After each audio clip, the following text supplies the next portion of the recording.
وعلى آلك وأصحابك يا سيدي يا حبيب اللہ۔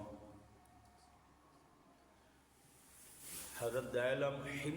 حمجری رضی اللہ تعالی عنہ سے روایت ہے،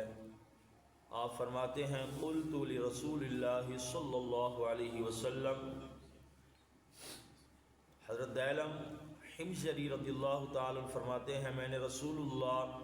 صلی اللہ تعالی علیہ وسلم سے عرض کی، یا رسول اللہ انا بارض باردہ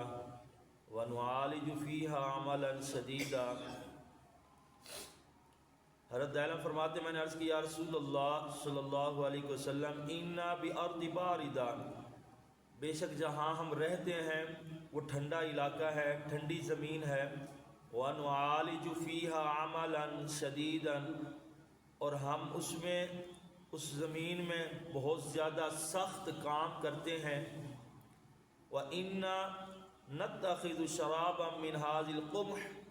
نَتَقَوَّى بِهِ عَلَىٰ أَعْمَالِنَا، اور عرض کی کہ بے شک ہم بناتے ہیں گیہوں سے، گندم سے شراب، نتقوی بہ علی اعمالنا، تاکہ ہم قوت حاصل کریں اپنے کاموں پر، وعلی برد بلادنا، اور اپنے شہروں کی ٹھنڈک پر ہم جو ہے وہ شراب بنا کر شراب پیتے ہیں تاکہ گرمی حاصل ہو اور ہم اپنے کام کاج جو ہے وہ صحیح کر سکیں۔ اب صحابی رسول کا سوال کرنے کا مقصد یہ تھا، کیا ہمیں اجازت ہے کہ ہم شراب پی لیں، کیونکہ مجبوراً ہمیں پینی پڑتی ہے، وہاں ٹھنڈا علاقہ ہے، جب تک ہم شراب پی کر گرمی حاصل نہ کر سکے ہم کام کاج نہیں کر سکتے ہیں۔ تو سرکار علیہ السلام نے فرمایا، حال یسکر، کیا وہ جو تم شراب بناتے ہو اس کے اندر کیا نشہ آ جاتا ہے پینے سے؟ اور قلت نعم، حضرت دعلم عرض کرتے ہیں یا رسول اللہ جی ہاں، کہ جب ہم پیتے ہیں تو نشہ تو آتا ہے، جب نشہ گرمائش کی وجہ سے جب نشہ آتا ہے تو سرکار علیہ السلام نے فرمایا فاجتنبوہ، تو فرمایا اس سے اجتناب کرو، اس سے بچو، اگر نشہ آتا ہے تو اس سے بچو۔ قلت ان الناس غیر تارکیہ، آپ فرماتے ہیں کہ حضرت دعلم فرماتے ہیں میں نے عرض کی کہ بے شک لوگ جو ہیں وہ اس قدر شراب ان کے اندر رچ پچ گئی ہے، عادت بن چکی ہے، وہ شراب پی پی کر عادی ہو چکے ہیں، جب ہم کو منع کریں گے تو وہ منع نہیں ہوں گے، وہ رکیں گے نہیں۔ تو سرکار علیہ السلام نے فرمایا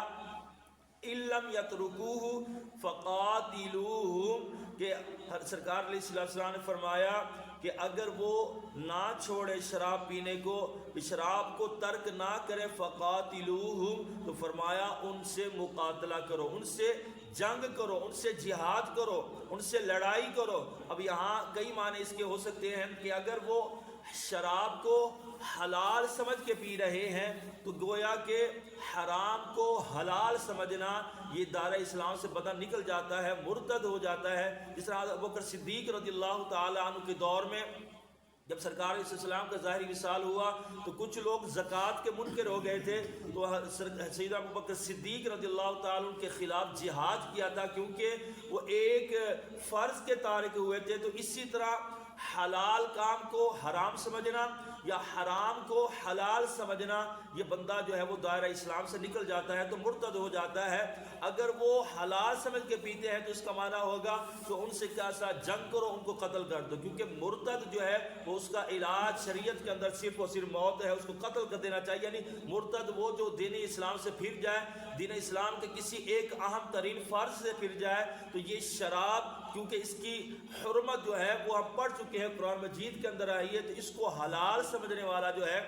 وہ دائرہ اسلام سے خارج ہے، یا وہ اس کو حرام سمجھتے ہیں لیکن حرام سمجھ کے پیتے ہیں، تب بھی ان سے مقاتلہ کیا ہے، ان سے لڑائی کی جائے گی، ان کو مارا پیٹا جائے گا۔ اور شریعت کے اندر حد بندی مقرر ہے کہ جو بندہ شراب پیتا ہے، سرکار علیہ السلام کے حدیث مبارکہ موجود ہے، اور باقاعدہ سیدنا عمر فاروق رضی اللہ تعالی عنہ نے 80 کوڑے جو ہے وہ مقرر فرمائی ہے کہ جو بندہ شراب پیے گا اور شراب پینا اس کا ثابت ہو جائے گا گواہوں کے ساتھ، یا وہ خود اقرار کرے، تو فرمایا 80 کوڑے جو ہیں وہ اس شرابی کو جو ہیں وہ لگائے جائیں گے، اس وجہ سے تاکہ لوگ جو ہیں وہ شراب سے ہٹ جائیں، شراب سے پیچھے آ جائیں۔ تو یہاں اس حدیث مبارکہ میں بھی حالانکہ